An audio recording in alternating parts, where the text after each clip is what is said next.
Tonight, federal agents arrested 82 officials at a Texas airport. Breaking: federal agents just arrested dozens of public officials in a massive DEA fentanyl raid at a Texas airport. Breaking: multiple federal agencies moving on a Texas airport.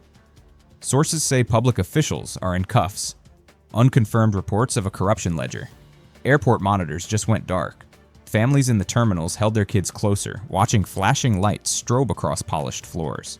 At 4 minutes past 4, 0407, the first door shook and nobody outside knew what was really being seized. This is a dramatized story, fictionalized from real-world enforcement patterns and public corruption cases. But behind the scenes, agents weren't chasing a shipment. Instead, they were chasing a list of names that wasn't supposed to exist. No answer. At 3:18, a convoy rolled past the employee parking at San Antonio International Airport, headlights cut to slits. DEA Special Agent Dana Klein counted 14 warrants on a clipboard and didn't look up. FBI squads staged off Loop 410. ICE-HSI teams took the I-35 corridor north. It's quiet and spaced out, like they were afraid the road itself could tip someone off. Within minutes, Texas DPS troopers were parked near the cargo apron, facing a row of hangars that didn't match any manifest. Not a cartel hideout, but a community partner facility with a fresh sign and a fresh coat of paint. Open Loop, the sign carried a nonprofit name, but the landlord was a law office. Those agents didn't understand what they were seeing yet. By sunrise, the trusted front had a brochure rack and a donation QR code. It called itself Alamo Sunrise Outreach, registered at the Bezar County Clerk's office 11 months earlier. Instead, the lease traced back to Cruz and Mendez LLP and the utility account to Rio Vista Community Clinic. That triangle looked charitable on paper. It didn't lead to a sponsor gala. It led to 29 cargo badges issued under medical courier exemption, signed off by Airport Operations Director Caleb Voss. Loop resolved. A routine subpoena return revealed the landlord, the clinic, and the badge log. 3 entities, 29 badges, 1 front, and a procedural crack in the paperwork that finally made sense. And the second thread stayed open. If the badges were clean, why did dispatch logs show calls that never completed? At 4:52, the first team hit a steel service door that should have opened with a standard airport keycard. The reader flashed green. The latch didn't move. Silence wasn't accidental. It was engineered. FBI Cyber Task Force analyst Priya Desai radioed one line that changed the posture of everyone on the stack. The door controller had been set to fail secure, not fail safe. This wasn't a broken lock. This was policy, rewritten. Weapons lowered, alternate tactic. Within minutes, a hydraulic spreader kissed the hinge line, careful and controlled, and the door gave up a clean, quiet inch. No shouting, no chaos. Open Loop, the hinge cavity held a micro SD card wrapped in tape. And nobody could explain why an airport door needed that kind of memory. The air inside didn't smell like jet fuel. It smelled like solvents and new drywall. By 5:42, agents found the elevator that wasn't on any facility plan. It went down 1 floor farther than it should have. The basement door was locked for a reason. Instead of crates marked medical supplies, there were 19 shrink-wrapped pallets stamped with fake clinic inventory codes. One label read, Saline Urgent. DEA Chemtex popped a single brick and went still. Street nickname on the evidence bag, Blue Snow. A few grains could end a life. This wasn't about getting high. This was about getting bodies. Loop resolved. Field test flagged fentanyl presence. The pallet count hit 19. Wherein the inventory codes matched Rio Vista Community Clinic purchase orders. 1 procedural discovery tying potency, paper, and place. But behind the scenes, Dana Klein kept staring at the SD card, because the third thread, cyber, was already moving. Over the next 12 hours, the operation expanded like a map catching fire. Operation Silent Gate wasn't built for one building. By 9:30, teams hit Gulf Line Freight near the Port of Houston. By 11:06, a warrant team walked into a charity accounting office in downtown Austin and came out with 7 laptops still warm.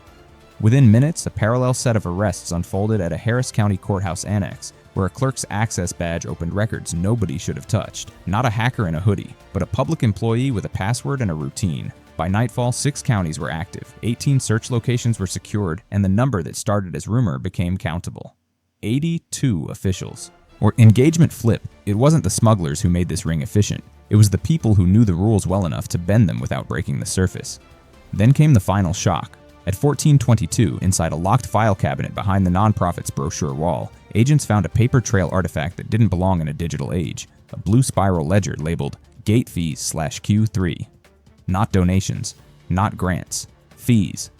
Each line paired a date with a badge number, a cargo bay code, and a name. A USA Marcus Shaw from the U.S. Attorney's Office didn't touch it at first. Instead, he photographed every page, sealed it, and ordered a second team to pull the airport access logs, because paper only matters if systems agree. Open loop. One name appeared 5 times, each time next to 0407, and agents didn't yet know if it was a time, a code, or a warning. Loop resolved within 2 paragraphs. Priya Desai matched 0407 to the pre-dawn access window. Tied to Caleb Voss's admin override, was confirmed by airport controller logs. 1 ledger, 5 repeats, 1 named official, and a procedural reconciliation between paper and machine. And still, dispatch records showed something worse. Calls placed. No answer. By 1610, word leaked anyway. A crowd formed at the perimeter road near the south cargo gate. Phones up, voices tight, blocking the exit route like a human checkpoint. Some were employees, some were community supporters from Alamo Sunrise Outreach. Instead of pushing through, these commanders chose optics over force, not batons, but shields and soft hands. Within minutes, a portable barrier line went up, stacked water-filled barricades, reflective tape, a clear corridor. A Texas DPS supervisor, Elena Rios, ordered a controlled dispersal tone from an LRAD speaker, low enough to be heard, not to punish. Weapons lowered again, alternate tactic again, engagement chill line. Public trust doesn't collapse with sirens. It collapses when the crowd realizes the gate they defended was never theirs, and that's when the system failed in public view. Then the screens went black. At 1617, terminal monitors froze mid-scroll, then flipped to the same blue error banner across 12 displays. Baggage routing stalled. 2 departure boards rebooted and returned blank.